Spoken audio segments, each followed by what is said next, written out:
This is Earl Nightingale. The purpose of this recording is to tell you about and try to condense one of the most amazing books ever written, Think and Grow Rich by Napoleon Hill.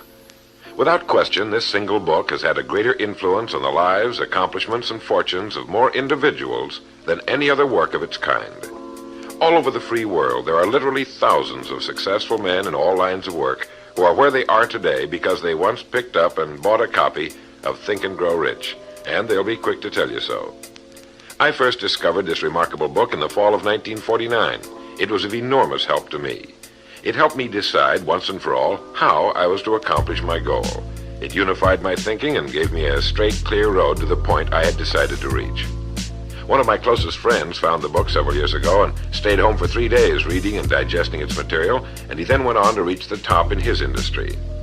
I've sat in richly paneled, carpeted executive offices and listened to world-famous business leaders, some of them old enough to be my father, tell me that everything worked out fine after they had read Think and Grow Rich. Now, what's the secret of this amazing book? Why has this book, out of all the thousands of self-help books, remained the one towering giant? I think to understand this, you have to know Napoleon Hill as I do. He certainly was not the first man to be appalled at the poverty and seemingly endless struggle and lack of direction he saw about him as a boy and as a young man, nor was he the first to write on the subject. But he possessed two unique, highly developed abilities seldom found in one man. The first was in the manner in which he approached his subject. Napoleon Hill went after the answers to achievement in the same way a scientist seeks to open to the light of reason a secret of nature. He went after the solution to accomplishment in the same way Thomas Edison discovered the solution to the electric light, relentlessly, indefatigably, implacably, until the truth, which had been there all the time, was revealed to him. His second important ability was the knack or skill of writing about his findings in such a way that it was instantly understood intellectually, but what is perhaps even more important for this particular subject, understood emotionally as well. When the last page of Think and Grow Rich was read, the hand which put the book down on the table was a different hand. The man who then stood and walked out into the world was a changed man. The suffocating, entangling webs of self-imposed frustration and indirection had fallen away, and now the way was clear.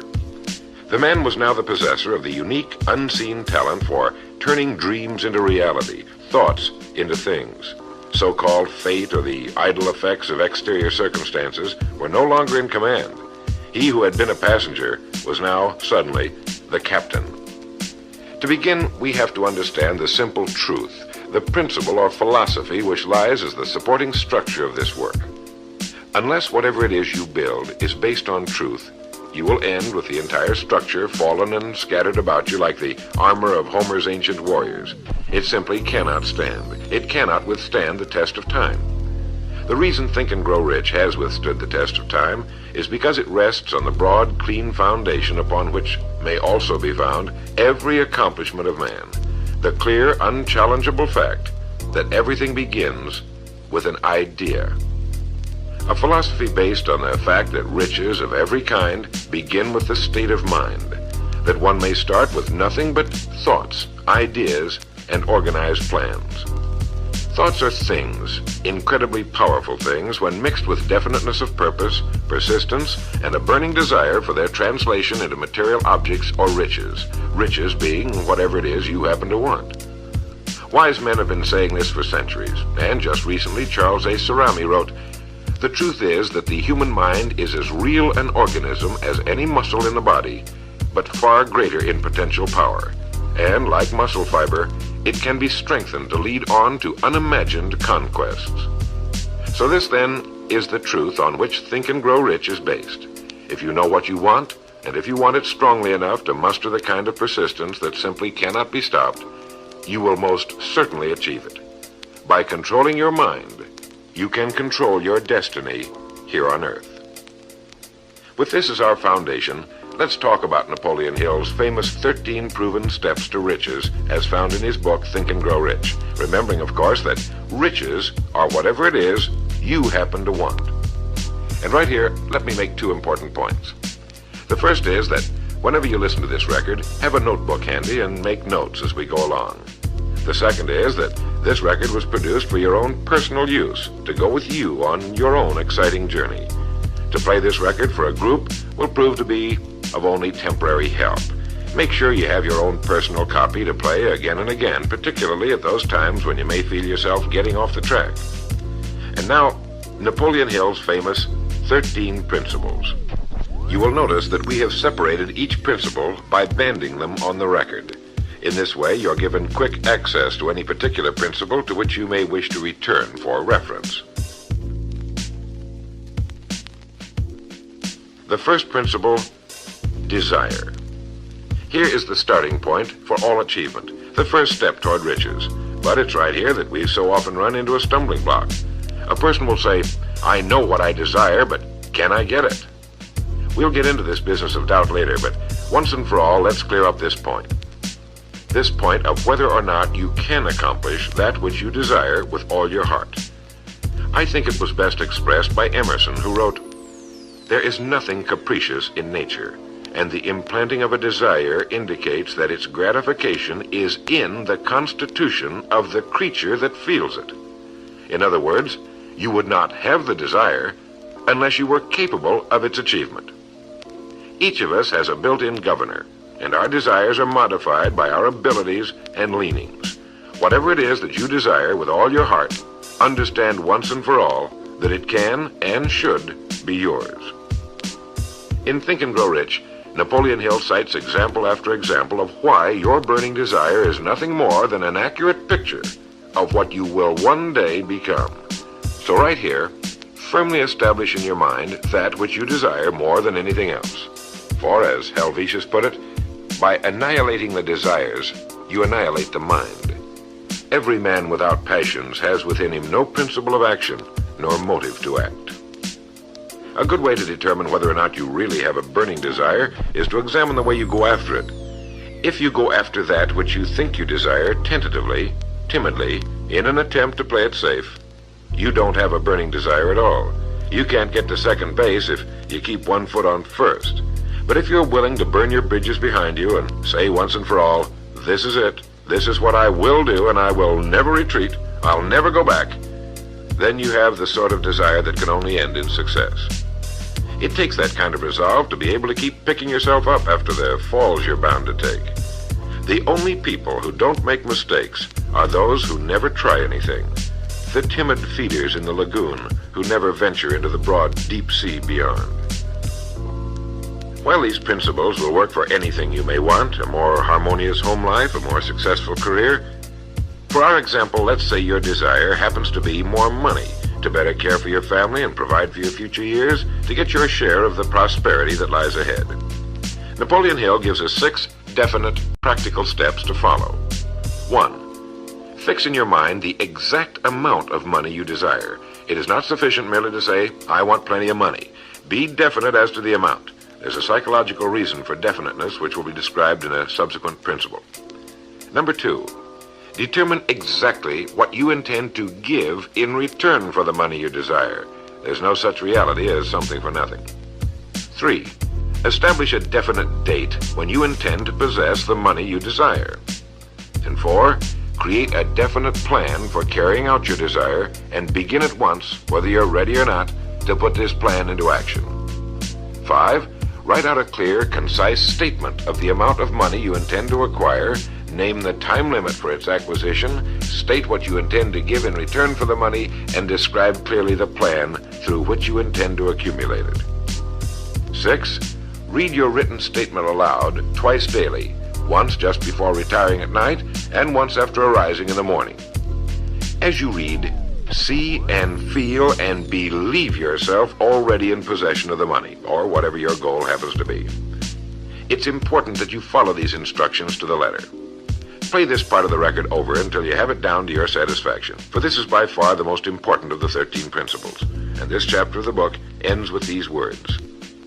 Through some strange and powerful principle of mental chemistry, which she has never divulged, nature wraps up in the impulse of strong desire that something which recognizes no such word as impossible and accepts no such reality as failure.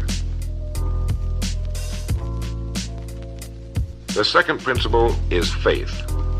You never would have even thought of your main desire unless faith were tugging at your mind. And if you find it difficult at times to have faith in yourself, you can be certain that you can have faith in these principles. Napoleon Hill writes, "Faith is a state of mind which may be induced or created by affirmation or repeated instructions to the subconscious mind through the principle of conscious autosuggestion."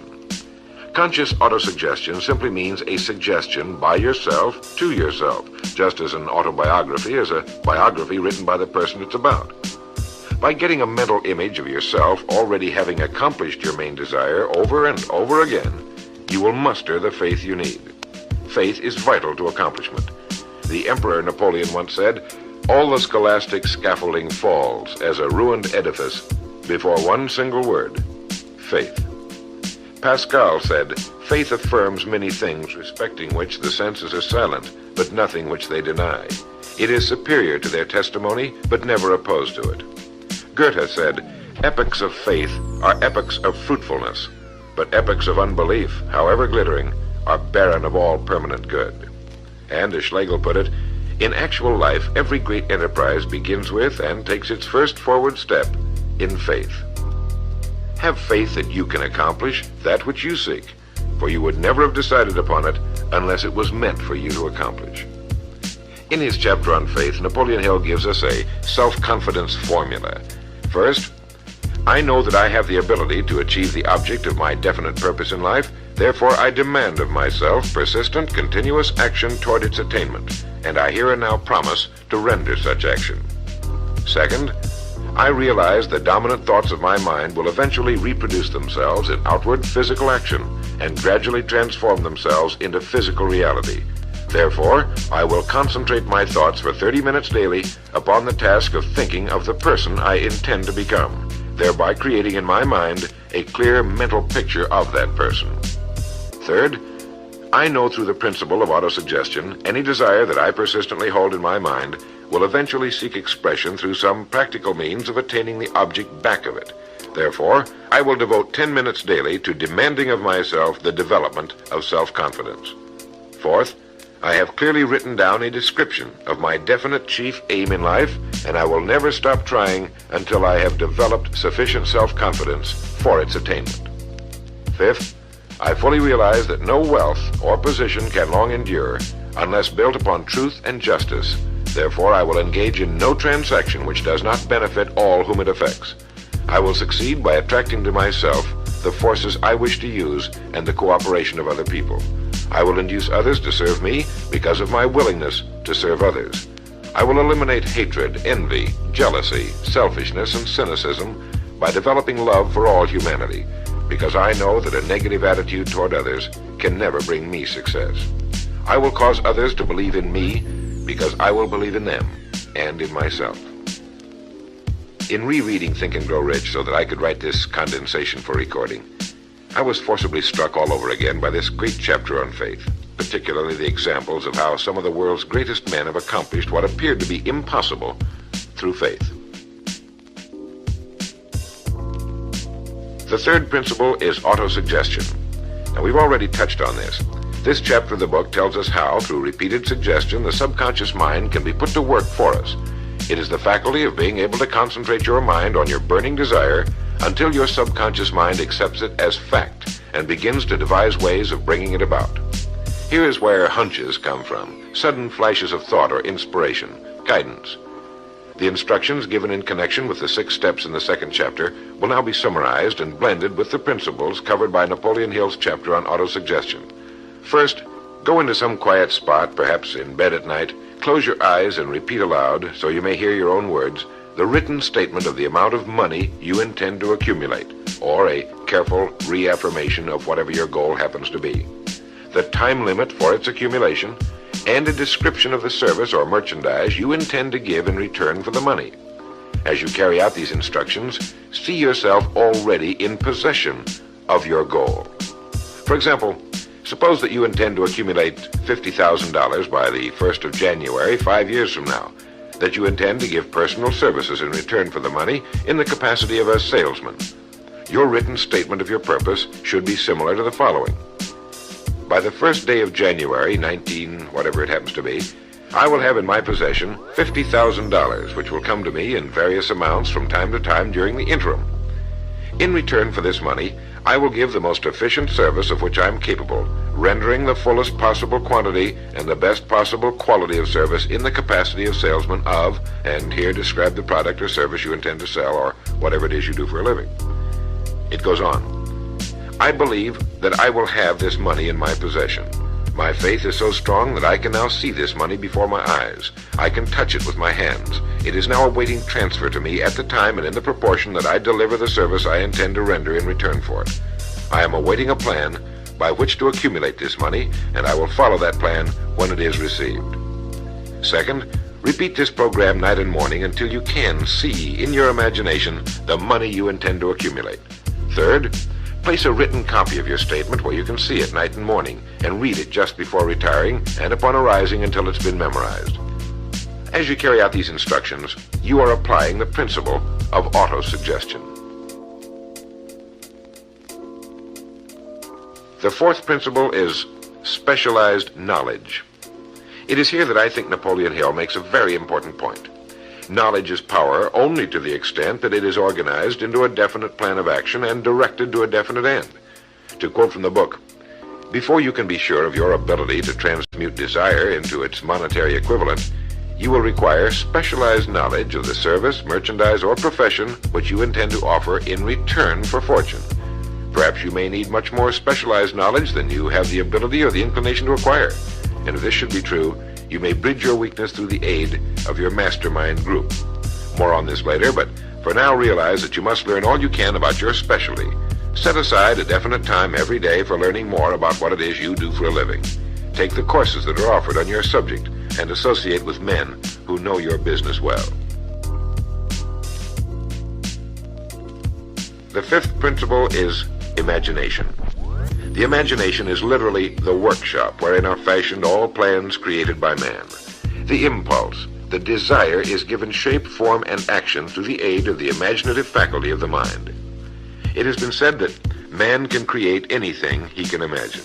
As Napoleon Hill says and teaches, whatever the mind of man can conceive and believe, it can achieve.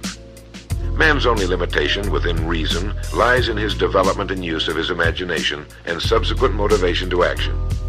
The great leaders of business, industry, finance, and the great artists, musicians, poets, and writers became great because they developed the power of self-motivation. Incidentally, one of the best books ever put together on this subject, if not the greatest, is Success Through Positive Mental Attitude by Napoleon Hill and W. Clement Stone. I suggest you get a copy from your bookstore at your earliest convenience. If your bookstore happens to be out of the book, you may obtain a copy by writing to the address on the label of this record. As you go about your daily work, think constantly of ways in which it could be done better, more efficiently. Think of the changes that are inevitable. Can they be made now? And if you feel limited, remember the words of the late Frank Lloyd Wright. He said, "The human race built most nobly when limitations were greatest, and therefore when most was required of imagination in order to build it all. Limitations seem to have always been the best friends of architecture." As you build your future from this point onward, don't concern yourself with limitations, but remember that they may be your best friends, since they require imagination if we're to rise above them.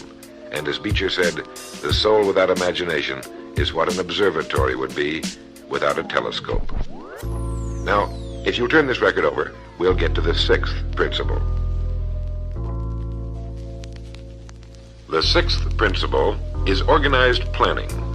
You have decided on your desire, your goal. Now let's organize the plan for its accomplishment right on schedule. Let me quote again from Think and Grow Rich. You have learned that everything man creates or acquires begins in the form of desire. The desire is taken on the first lap of its journey from the abstract to the concrete in the workshop of the imagination, where plans for its transition are created and organized. Earlier, you were instructed to take 6 definite practical steps as your first move in translating the desire for whatever you want into its physical equivalent. One of these steps is the formation of a definite practical plan or plans through which this transformation may be made. 1. Ally yourself with one or more persons, a group of as many people as you may need for the creation and carrying out of your plan or plans for the accumulation of the money you've established as your goal. Making use of the mastermind principle. This is important. 2. Before forming your mastermind alliance, decide what advantages and benefits you may offer the individual members of your group in return for their cooperation. No one will work indefinitely without some form of compensation, although this may not always be in the form of money. 3.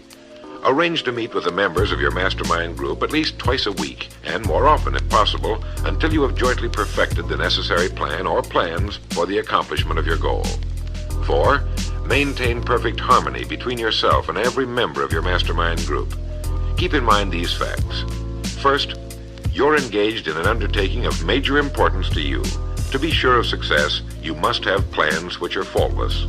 Second, you must have the advantage of the experience, education, native ability, and imagination of other minds. This is in harmony with the methods followed by every person who has risen above the average. Work at this until you have a well-executed, formal plan for reaching your objective. In this way, you're never confused or wondering what you should do next. Every morning you know exactly what you're going to do and why. It is in this chapter of Think and Grow Rich that Napoleon Hill gives us his 11 qualities of leadership. 1. Unwavering courage. 2. Self-control. 3. A keen sense of justice. 4. Definiteness of decision. 5. Definiteness of plans. 6. The habit of doing more than paid for. 7. A pleasing personality. 8. Sympathy and understanding. 9. Mastery of detail. 10. Willingness to assume full responsibility. And 11. Cooperation. The chapter on organized planning is one of the largest and most important in the book. It goes without saying that a man without a plan to follow is like a ship without a course. No place to go, with disaster a probability. The 7th principle, decision. The mastery of procrastination. To quote, accurate analysis of over 25,000 men and women who had experienced failure disclosed the fact that lack of decision was near the head of the list of the 30 major causes of failure. This is no mere statement of a theory, it is a fact. Procrastination, the opposite of decision, is a common enemy which every man must conquer. Analysis of several hundred people who had accumulated fortunes well beyond the $1 million mark disclosed the fact that every one of them had the habit of reaching decisions promptly and of changing these decisions slowly if and when they were changed. People who fail to accumulate money without exception have the habit of reaching decisions, if at all, very slowly and of changing these decisions quickly and often. A definite objective makes reaching prompt decisions that much easier. Napoleon Hill gives many examples, one of which is the case of Henry Ford. One of Henry Ford's most outstanding qualities was his habit of reaching decisions quickly and definitely and changing them slowly. This quality was so pronounced in the late Mr. Ford that it earned for him the reputation of being obstinate. It was this quality which prompted Mr. Ford to continue to manufacture his famous Model T, the world's ugliest but for the time most practical car, when all of his advisors and many of the purchasers of the car were urging him to change it. Perhaps he delayed too long in making the change, but the other side of the story is that his firmness of decision yielded a huge fortune before the change in model became necessary, and the company is certainly none the worse for it today. When you make up your mind, stay with it. The majority of people who fail to make the grade are generally easily influenced by the opinions of others, easily swayed. They permit the newspapers and the gossiping neighbors to do their thinking for them. Opinions are the cheapest commodities on earth. Keep your own counsel when you begin to put into practice the principles we're describing here. By reaching your own decisions and following them, take no one into your confidence except the members of your mastermind group, and be very careful in your selection of this group, that you choose only those who will be in complete sympathy and harmony with your purpose. Close friends and relatives, while not meaning to do so, often handicap one through opinions and sometimes through ridicule. Thousands of men and women carry inferiority complexes with them all through life because some well-meaning but ignorant person destroyed their confidence through opinions or ridicule. If a decision is worth anything at all, it's worth sticking to until it's been completely worked. The 8th principle, persistence. Napoleon Hill defines persistence as the power of will. Willpower and desire, when properly combined, make an irresistible pair. Persistence to an individual is what carbon is to steel.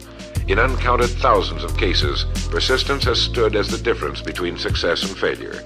It is this quality more than any other that keeps the majority from great accomplishment. They'll try a thing, but as soon as the going gets tough, they fold. Experience with thousands of people has proved that lack of persistence is a weakness common to the majority of men. It is a weakness which may be overcome by effort. If you're to accomplish the desire you've set for yourself, you must form the habit of persistence. Things will get dark. It will seem as though there's no longer any reason to continue. Everything in you will tell you to give up, to quit trying. And it's right here that the men are separated from the boys. It's right here that if you'll go that extra mile and keep going, that the skies will clear, and you'll begin to see the first signs of the abundance that is to be yours because you had the courage to persist. With persistence will come success. Persistence is a state of mind. Therefore, it can be cultivated. Like all states of mind, persistence is based upon definite causes, among them these. 1, definiteness of purpose, knowing what you want. 2, desire. 3, self-reliance. 4, definiteness of plans. 5, accurate knowledge, knowing that your plan is sound. 6, cooperation. Sympathy, understanding, and harmonious cooperation with others tend to develop persistence. 7, willpower. 8, habit. Persistence is the direct result of habit. The 9th principle, power of the mastermind. It is in this section that Napoleon Hill describes the importance of forming a group of individuals sympathetic to your desire. They may be individuals with similar plans. A mastermind group can be made up of 2 or more individuals. No 2 minds ever come together without thereby creating a third invisible, intangible force, which may be likened to a third mind. You may have noticed many times that by discussing something with another individual, you suddenly get good ideas as a result of this association. Ideas you would not have gotten without this association. The same thing happens to the other person. A lot of good ideas have been born in individual minds as a result of having met in committee. Associating with your mastermind group is not meant as a means of letting others do your thinking for you. Far from it. It is to stimulate your own thinking through the association with other minds. No one knows everything. The more sympathetic minds you get together, and by sympathetic I mean working for a common purpose, the more related information is going to be available, and great ideas are a combination of related information. So pick the member or members of your mastermind group with care. Make sure they're people you respect and who are hard-working and conscientious. You'll have a lot of fun, and you'll all reach your goals just that much sooner. The 10th principle could be called enthusiasm. That is, the enthusiasm that comes from the channeling of all bodily drives into positive, worthwhile outlets.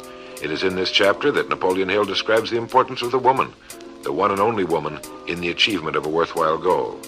It seemed quite significant to Mr. Hill that practically every great leader was a man whose achievements were largely inspired by a woman. When things get tough, and you can count on it, they will, you may be deserted by what you thought were friends. But if you've got a good woman, you'll never be alone. She'll be willing to start over again if necessary, and she'll give you the new enthusiasm that comes through her faith in you. Having someone to love is having someone to share your success and accomplishments, to give you the praise that all of us need from time to time. A man can become successful without a wife and family, but all the real joy is taken out of it. Take care of your wife and children as your greatest possessions. The 11th principle has to do with the subconscious mind. The subconscious mind consists of a field of consciousness in which every impulse of thought that reaches the objective mind through any of the 5 senses is classified and recorded, and from which thoughts may be recalled or withdrawn as letters may be taken from a filing cabinet. It receives and files sense impressions or thoughts, regardless of their nature. You may voluntarily plant in your subconscious mind any plan, thought, or purpose which you desire to translate into its physical or monetary equivalent. The subconscious acts first on the dominating desires which have been mixed with emotional feeling, such as faith. Your subconscious mind works night and day. Through a method of procedure unknown to man, the subconscious mind draws upon the forces of infinite intelligence for the power with which it voluntarily transmutes one's desires into their physical equivalent, making use always of the most practical media by which this end may be accomplished. You cannot entirely control your subconscious mind. but you can voluntarily hand over to it any plan, desire, or purpose which you wish transformed into concrete form. No one knows very much about what we call the subconscious or unconscious mind. We do know that it is incalculably powerful and can solve our problems if we go about using it the right way. And the best way is to hold in your conscious mind as often as possible a clear picture of yourself already having accomplished your goal. You know what you want, define it clearly, and then project it on the motion picture screen of your mind. Hold it.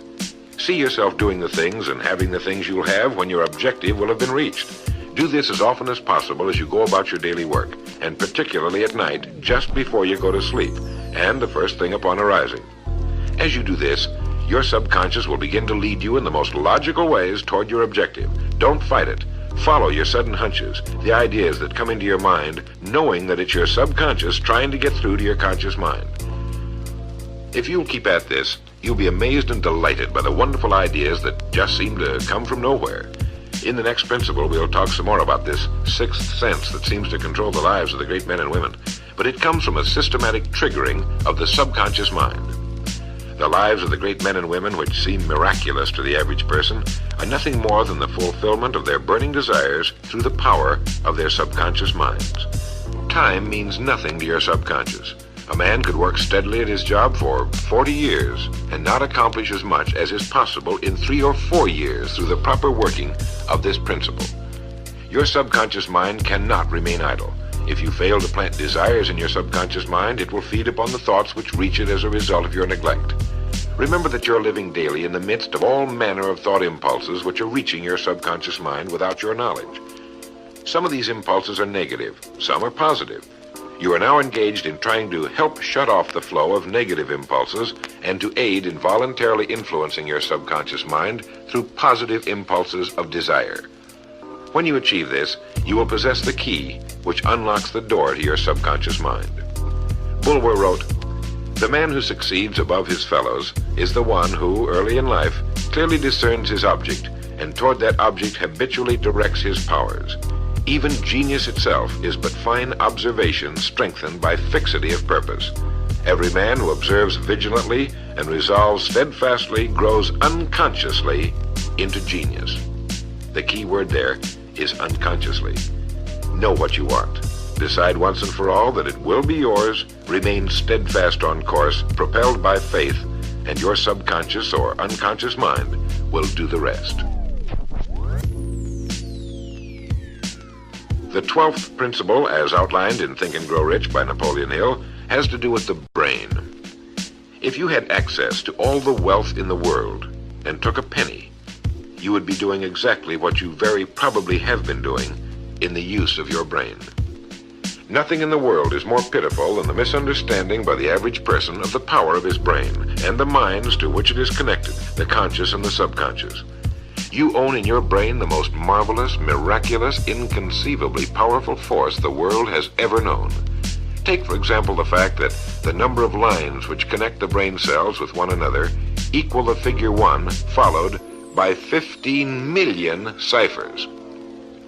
It has been determined that there are from 10 to 14 billion cells in the average human cerebral cortex. It is inconceivable that such a network of intricate machinery should be in existence for the sole purpose of carrying on the physical functions incidental to growth and maintenance of the physical body. This is the mechanism that has given us the supersonic airplane, our deep rocket probes into outer space, the sciences, the arts, all that we know and use today and will use tomorrow, have hatched from this small gray mass each of us carries around. Can you doubt, even for a moment, that it can bring you and yours everything you want here on Earth? Of course it can. If you will recognize your power as an individual and stop acting like those who have never even thought about it. Give it the job you've decided to accomplish and watch it handle it. The 13th and final principle is called the sixth sense. The sixth sense can be described as the sense through which infinite intelligence may and will communicate voluntarily without any effort from or demands by the individual. This principle is the apex of the philosophy. It can be assimilated, understood, and applied only by first mastering the other 12 principles. The sixth sense is that portion of the subconscious mind which has been referred to as the creative imagination. It has also been referred to as the receiving set, through which ideas, plans, and thoughts flash into the mind. The flashes are sometimes called hunches or inspirations. The sixth sense defies description. It cannot be described to a person who has not mastered the other principles of this philosophy, because such a person has no knowledge and no experience with which the sixth sense may be compared. The sixth sense is not something that one can take off and put on at will. Ability to use this great power comes slowly through application of the other principles we've outlined. Many individuals come into a workable knowledge of the sixth sense even before the age of 40, but more often the knowledge is not available until one is well past 50, and this for the reason that the spiritual forces with which the sixth sense is so closely related do not mature and become usable generally except through years of meditation, self-examination, and serious thought. But begin to develop it now by applying the principles we've talked about here. Remember this: man can create nothing which he does not first conceive in the form of an impulse of thought. Man's thought impulses begin immediately to translate themselves into their physical equivalent, whether those thoughts are voluntary or involuntary. Keep fear out of your mind by concentrating on the mental picture of your goal, your greatest desire. Now, I want to mention that Think and Grow Rich as a book carries more endorsements by great men who knew of its truth than any other book of its kind ever written. I'll touch on only a few. All of these great men actually endorsed Napoleon Hill's principles. Former President of the United States William Howard Taft, F.W. Woolworth wrote that he had built his great chain of stores by applying many of these principles. Robert Dollar, who built the great Dollar steamship line, wrote, "If I had had this philosophy 50 years ago, I suppose I could have accomplished all that I've done in less than half the time. I sincerely hope the world will discover and reward you." Samuel Gompers wrote that the mastery of these principles is the equivalent of an insurance policy against failure. President Woodrow Wilson, John Wanamaker, the merchant prince, wrote, "I know that your fundamentals are sound because I've been applying them in my business for more than 30 years.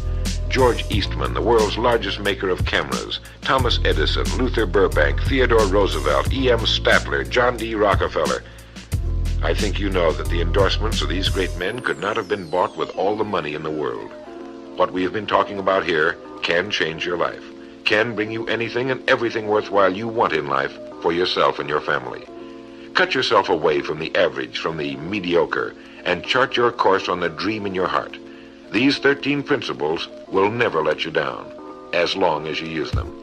And now, it is with great pleasure that I give you the author himself, Napoleon Hill. Thank you, Earl Nightingale. The message which you who are listening have just heard has brought you within 3 short steps of the supreme secret of success. The same secret which has brought happiness, peace of mind, and financial success to countless thousands of people who have read Think and Grow Rich. The same secret which has made master salesmen out of ordinary order takers.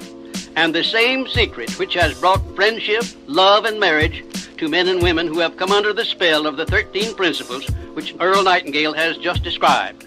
You desire the better things of life, or you wouldn't be listening to this record.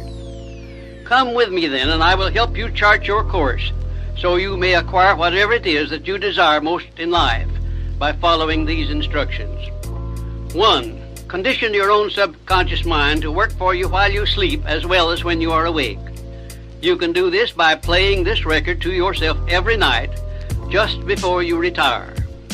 Then, before you go to sleep, after hearing the record, write out a clear statement of what you wish to accomplish the following day and request your subconscious mind to work during the night and provide you with the plan you will need to achieve your purpose. 2. Form a personal mastermind group of 2 or more people who are closely associated with you. They can be members of your family, your business, or your professional associates, or people who work where you are employed.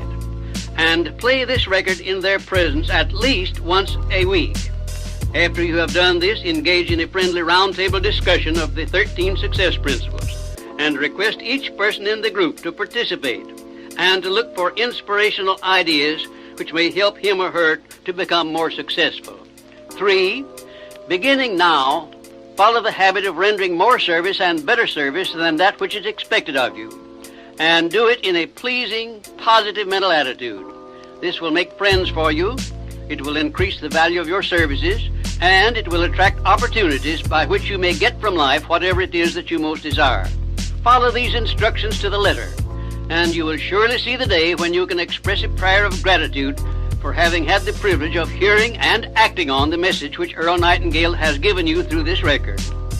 And now, may I reach out across the space and the time which separate us and offer you a hand of friendship and a sincere prayer that you will be blessed with a richer and a fuller life because of this message. Your big opportunity may be right where you are now. Follow these instructions faithfully, and it will reveal itself to you. This is Napoleon Hill saying, don't search for opportunity in the distance, but recognize it and embrace it right where you are.